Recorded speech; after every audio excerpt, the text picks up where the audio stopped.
Hey guys, what's going on? Steven back again, and I'm back with another 40k video from Major Kill. So for today's video, I'm going in a little bit of a different direction. I'm going for something a little bit more wholesome. So today's topic is 10 heartwarmingly wholesome moments in Warhammer 40k lore. So it must be a video about Vulcan. Alright, so anyways, let's find out what those 10 moments are. On to the video. Here we go. G'day guys and gal, the setting of Warhammer 40k is full of death, destruction, genocide, and occasionally some sex. It is called grimdark for a reason, where morally good people are few and far between, fighting a desperate losing struggle against the darkness that threatens to sodomize all, Trying to get myself metaphorically set. of course. But did you know that throughout all that depressing loss, there are moments of pure wholesomeness, when characters go that extra mile to look after the well-being of their fellows and share a special Vulcan. moments that make your heartstrings Salamanders. tingle. There have been more than one occasion where I've gotten a little giddy while listening to a Warhammer audiobook due to how unexpected a beautiful moment was. Before we get started, I'm a big believer in the philosophy that everyone should have a sensible day job, but also to invest in a side hobby or hustle which could end up delivering them to their dream situation. I mean, that's literally what I did with YouTube. As such, you only have a limited time to not only learn, but also enjoy your hobby. So why waste hours tripping over yourself, making mistakes, breaking shit, when you could just learn it all online in a tenth of the time? That's what Skillshare is, an online resource where creative experts have produced and cultivated dedicated courses for you to go from disgraceful noob to wise master in no time.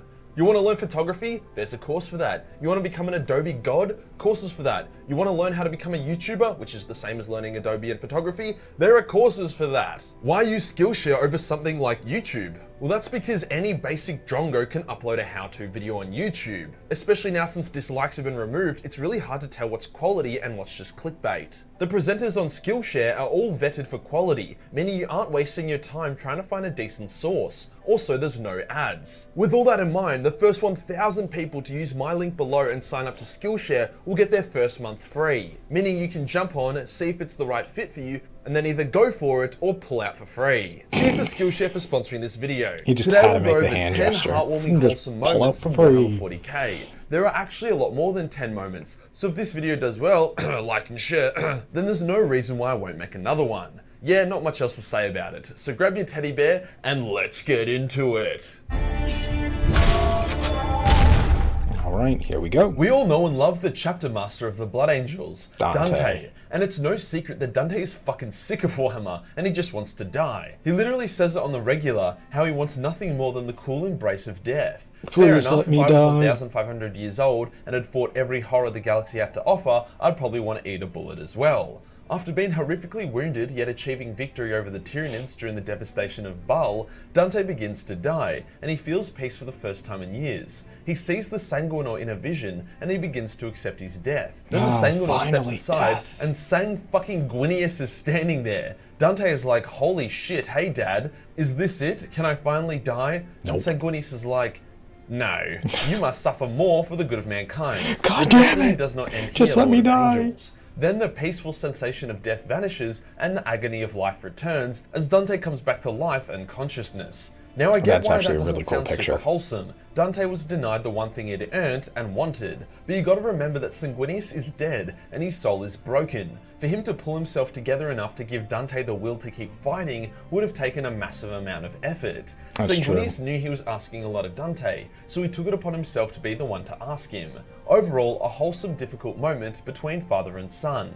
Orcs are a pain in the ass. I mean, and not that very is a wholesome. very However, the impressive pressure they thing put on that the your galaxy can Primarch would create ask wholesome you, you know, moments. When a big ass orc war keep attacked going, Rinswell, you know? the homeworld of the Crimson Fists, shit didn't go so well for the boys in red and blue. Their fortress was destroyed and most of their brothers died. During the evacuation and the long ass walk to somewhat safety, a journey that included many They were a civilians, very interesting a mother chapter who was too. carrying her two children collapsed in exhaustion. Pedro Cantor, the chapter master of the Crimson Fist, got others to take the children off her. He then reached out to her, with his battle brother believing he was going to deliver the Emperor's mercy, aka a cheeky neck snap, to the exhausted woman who could barely keep her eyes open. Instead, Pedro said, "You have done your part and carried your burden. Now it's time someone carried you." Pedro then lifted up the woman and carried her the rest of the way. I reckon the Crimson Fists are actually pretty underrated, especially when they have enough wholesomeness to rival the salamanders. To say tech priests are cold and emotionless is a bit of an understatement. The majority of them have the emotional parts of their brains removed and replaced with bits of metal and computing hardware, so when they do end up acting with emotion, it hits that much harder. There were two tech priests who were in love and considered each other husband and wife, despite the Mechanicus not really believing in that sort of thing. When the Wordbearers attacked Calth at the start of the Horus Heresy, they were positioned to get a pretty easy win. However, an Ultramarine counterattack made it a lot tighter. That key counterattack was only possible due to the love of these two tech priests. Early on in the invasion, the husband tech priest was killed. However, he had created an antivirus that could protect against the Wordbearer's scrap code, hence re-enable a lot of the Ultramarines' technology. Only his wife was able to uncover it due to the bond they shared, with the override code to launch the antivirus requiring two numbers. One was the day she was born, the other was the day she became a tech priest. If they just had a normal professional relationship, it's unlikely she would have recognized the antivirus he created, and it's impossible she would have known both his override codes, so there you go. Even on the battlefield, love can bloom. Very interesting. Another wholesome tech priest moment was when a lonely male tech priest on a far-flung station decides to clone himself to get an assistant as well as a successor. However, the clone turned out to be a female, hence quite different to himself. This kicks in his fatherly instincts, which overrides his mechanical processes, and he raises the clone like a daughter. He forsakes all mechanical protocols because it makes her happy, teaching her everything he knows so she could surpass him one day. The most heartwarming part is the fact that generally, the protocol would have been to exterminate the clone due to the incorrect gender, but he did the literal exact opposite. Vulcan as a character is so wholesome, holy fuck, this isn't news to anybody, with the Emperor literally saying that Vulcan was his greatest creation because he had what no other Primarch had, genuine kindness and empathy. However, the most wholesome moment out of everything was when he bent that fucking elder child, yeehaw! Nah, sorry, it's when Vulcan offered Dawn a hug after they had gone through so much shit. Dawn makes a joke about not wanting to hug Vulcan, but Vulcan hugs him anyway, and after a moment, Dawn hugs him back. It's important to remember how much shit. How can you refuse a hug from Vulcan? Losing their brothers, getting tortured, seeing centuries of progress turn to bring dust. it in. A hug was exactly what they needed. Imperial Fists and Iron Warriors hate each other. This is common knowledge, with no other rivalry in the entirety of 40k coming close. So it's funny to think that two of the most well-known characters from each legion shared the most wholesome friendship. You've probably heard of Alexis Pollux, a huge Imperial Fist Astartes with an intellect that could rival the Primarchs. He was an absolute specimen. Then there is Barbarous Dantiok, a genius god-tier Iron Warriors warsmith that told Perturabo to eat a fat dick when he turned traitor. After fucking over Purdy like a boss, Dantiok retreats to Ultramar and is ordered by Guilliman to try understand and use the Pharos device, a mysterious Xeno beacon with very potent powers, such as the ability to teleport people across the stars instantly and act like a mini Astronomicon. It pretty much won the Loyalists the war. Pollux arrives and isn't keen on seeing an Iron Warrior garrison, even though they are loyalist. So whilst they agree to work together by order of Guilliman, the Imperial Fist look down on their Iron cousins. However, eventually, Pollux and Dantiok develop a mutual respect that becomes a friendship, that becomes a brotherhood. When Pollux fought Conrad Curse on Macragge, Dantiok used the Pharos device to save Pollux. He would save Pollux again by blowing up the Pharos device, mortally wounding himself. Pollux finds his brother's broken corpse and cradles it, insisting he will live, as the Iron Warrior's life slowly faded. It was very much comparable to King Theoden's death scene with his daughter comforting him, except instead of a chick who pretended to be a dude, it's a giant Astartes who is almost as tall as a Primarch. It gets even more wholesome. Pollux refused to leave Dantiok's body, guarding it despite the battle being over. Guilliman himself has to come in person to relieve Pollux of his vigil, and even then, Pollux insists on being the one to carry Dantiok's body. This level of emotional connection is extremely rare for Astartes, I guess that's true, made even rarer by it being between a Fist and an Iron Warrior. It's implied that if Perthy wasn't such a bitter shithead, and Dawn wasn't such a closed-off brick wall, they could have formed a similar bond to this. Although Warhammer is all about eternal war and whatnot, numerous Primarchs and even the Emperor had genuinely planned for an era of peace and wholesome family bonding post-Great Crusade. The Emperor had created different rooms for the Primarch within the Imperial Palace, whilst Guilliman had done a similar thing in Macragge, even including rooms for his two lost brothers. When Dawn was taking down all the Imperial Palace's pretty shit and replacing it with a fuckton of guns and other anti-chaos stuff, which wasn't exactly aesthetic, he felt a lot of sorrow and mused that when the war was over, he would restore the palace to its prior beauty. It shows that there was hope. The Primarchs and even Space Marines would discuss what they would do after the Great Crusade regularly. You know Ahriman, that legendary sorcerer of death who wants to crack open the Black Library? Yep. He originally wanted to tend his vineyard full time when the wars were over. The Night Lords aren't exactly known for their wholesomeness, especially since they threw their lot in with the traitors. No. However, they did have their moments. Most notably was the relationship between Talos and his slaves, Septimus and Octavia. He was very harsh and cold, but occasionally would open up and humour them. This next bit is a bit spoilery for those reading the Night Lord's Omnibus, so feel free to skip ahead, but when he knew he wasn't going to survive his next battle, he freed both of them from his servitude and told them how to best escape and survive to raise their child together. It was nice. Continuing about Night Lord wholesomeness, Sevatar is a beast, and one of the best expected that from Night Lords. He also possessed an extreme sense of justice. When he was captured and imprisoned by the Dark Angels, he made friends with a young psychic girl in a nearby cell. Upon discovering that the prison overseer had viciously beat the shit out of the poor girl, permanently crippling her, he broke out of prison and brutally killed the overseer, before then surrendering to the Dark Angels and going back in his cell. Wholesomeness doesn't always have to involve hugs or love. Sometimes it just means murdering the fuck out of an abusive asshole. And finally, Guilliman's relationship with Guillimum is a very wholesome thing.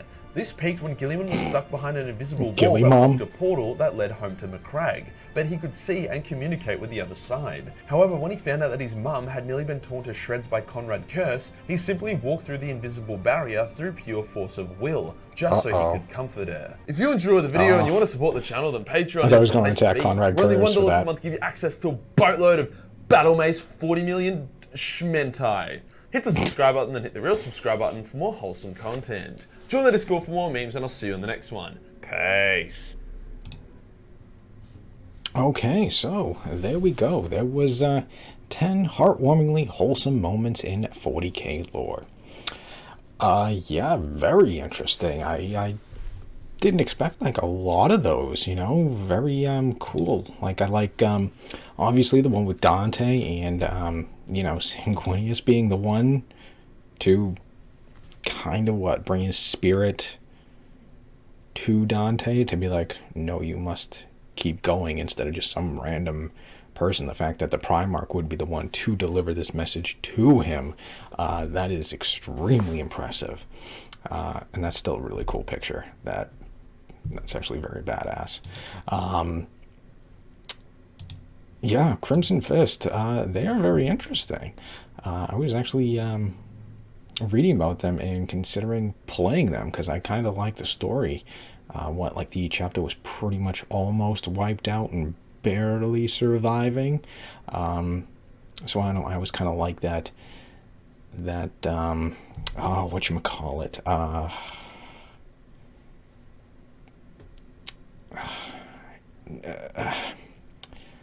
I don't know really what you would call it, but like, you know,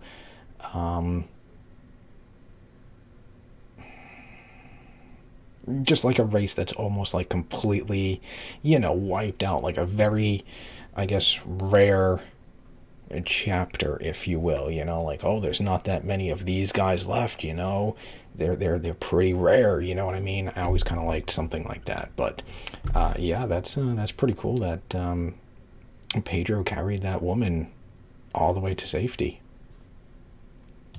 Didn't really expect anything from the Tax Priest, but I was very surprised by those stories there. You know, the love those two had, and you know, saving all the wow, why am I trying to blank on it? Saving all the tech and stuff like that last minute, that was pretty cool. Vulcan, no surprise. How can you turn down a hug from Vulcan? I mean, you can't. yeah, the story here was very touching. You know, two of the complete opposites, and just shared a complete bond of brotherhood with each other. And then the one about the Primarchs, that was very cool. I didn't know that. I guess it would make sense that each Primarch had their own room and stuff like that. I didn't know Gilliman did that on Macragge. That was very interesting to learn too. Obviously, the Night Lords, that was very cool about, what was the name? Freeing his slaves and stuff. Not something you'd really expect from a Night Lord. You know, that was very, very shocking, very surprising, you know? When you think Night Lords, you don't really think compassion. But yeah.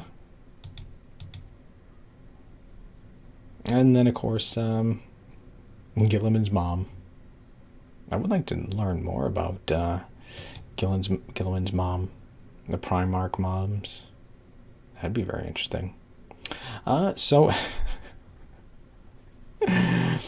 So anyways, there we go. There is today's video, 10 heartwarmingly wholesome moments in Warhammer 40k lore. That was very cool. I wonder if he did a part 2, because he said there was more than 10, so I might have to check and see if there's a part 2, because I'd be curious to see what else there is. So anyways, I hope you guys enjoyed the video. If you did, hit that thumbs up button. That'd be awesome.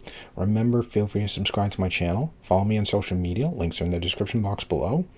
And other than that, yeah, leave me all your thoughts and comments. And like I always say, if there's any certain video or topic you want me to cover, let me know down below in the comments section, and I'll try to make a video on it. Alright, other than that, just stick around. More videos are on the way. And I will see you guys next time.